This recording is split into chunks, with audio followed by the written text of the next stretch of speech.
5 years ago, martial arts legend and actor Bruce Lee died in Hong Kong. Lee's legacy took root right here in Seattle and spread around the world. Even now, more than 3 decades after his passing, his teachings and his memory live on.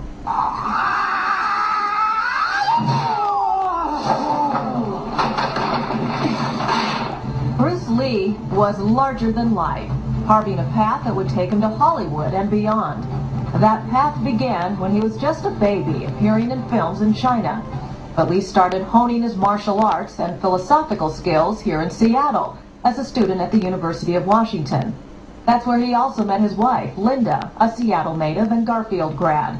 He developed his own style of martial arts called Jeet Kune Do, and he opened his first school here.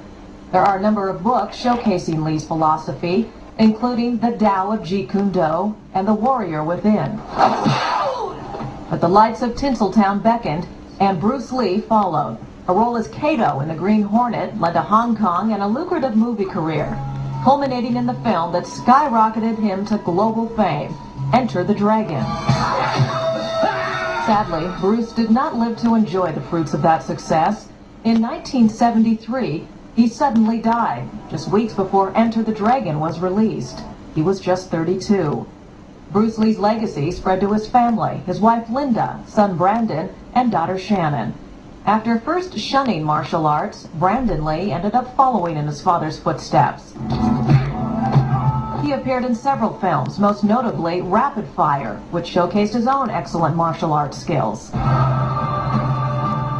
But his role in The Crow, a dark movie based on a popular comic book, ended tragically. Brandon died after being shot with a malfunctioning stunt gun in 1993. Brandon was just 28.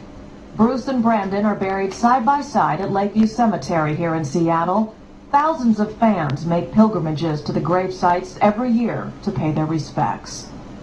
And the Bruce Lee Foundation strives to keep Lee's legacy alive. The foundation has planned a big celebration in Seattle this weekend to mark the 35th anniversary of his death and the success of Enter the Dragon. And joining me now are Lee's widow, Linda Lee Caldwell, and his daughter, Shannon Lee. Thank you so much for being here. It is an honor to have you here this morning. Thank you. When we hear the name Bruce Lee, we usually think martial arts, but he also had an amazing philosophical sense. He wrote several books on philosophy. Can you tell us about that as well?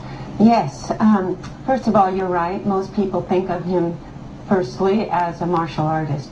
And I think over the years, one of the things that has been keeping his legacy alive is that people learn about his deep philosophical sense.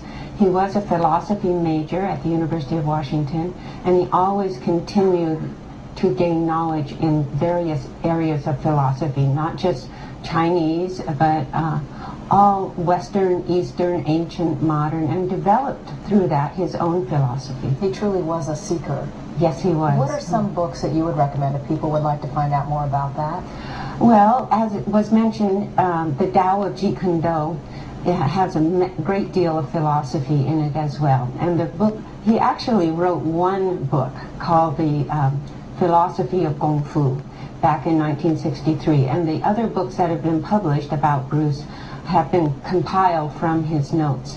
The Tao of Jeet Kune Do is an essential one to understand Bruce Lee. All right, thank you, Linda. Shannon, you were so young when your father died.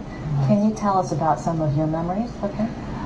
You know, I was 4 when my father passed away, and my memories of him are not, you know, they're more sort of like glimpses here and there, but I remember, you know, visiting him on the set of his films. It was always really fun for us kids because back in those days they filmed the movies without any sound, and so we could run around and make tons of noise and while everything was going on, even the shooting, and we had pictures of you here. that, and we had a great time. So he was a very playful and energetic and loving father. What a funny memory now that we know in the true background of some of those movies, there's kids screaming and running around in the background. That's a great image to have. Tell us about the exhibits and the seminars that are happening this weekend, some of the things at the Seattle Art Museum. Yeah. We've put together sort of a 35th anniversary exhibit that will be on display at the Seattle Art Museum tomorrow and Sunday.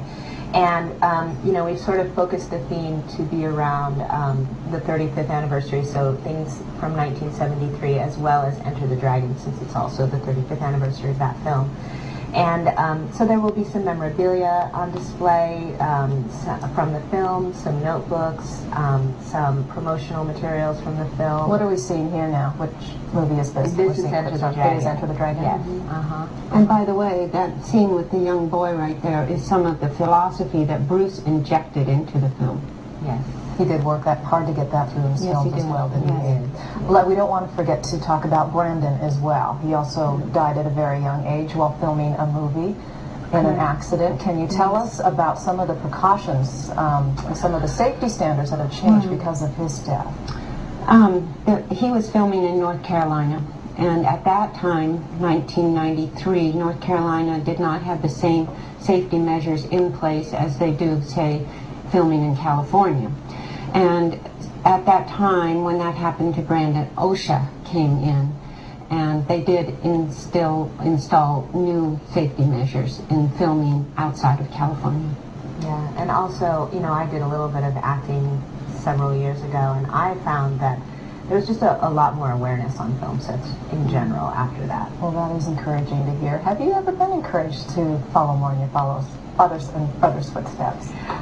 You know, I did my own acting, and I did some action films. I did a film in Hong Kong, and I was on martial law, and I did a few different things like that. And it was a lot of fun, but I sort of decided to take a little break. I have a daughter of my own, and so Not a good time for it right now. yeah, who knows? You Yeah. never know what the future holds. Can be seeing more of you. I'm curious too, Shannon, what is it that you would like people most to remember about your father? You know, I think that for me, it's the totality of his legacy, that his legacy is sort of one of breaking barriers, and as you say, being a seeker, and then not only seeking, but then putting that into action, and sort of what that can mean for somebody, how they can take that and then really affect the world, essentially. Thank you, Shannon. And briefly, you too, Linda. What is it you would like people most to remember about Bruce and Brandon? You know, following up on what Shannon said, I think there is something about Bruce Lee that almost every person can relate to, whether it's the physical side, his martial arts abilities, his skills, to pursuing a passion. And that was what Bruce was all about. He put into action what his passion was. All right. Thank you so much for being here. It's going to be an exciting and I'm sure bittersweet weekend for both of you. So we Thank appreciate you. you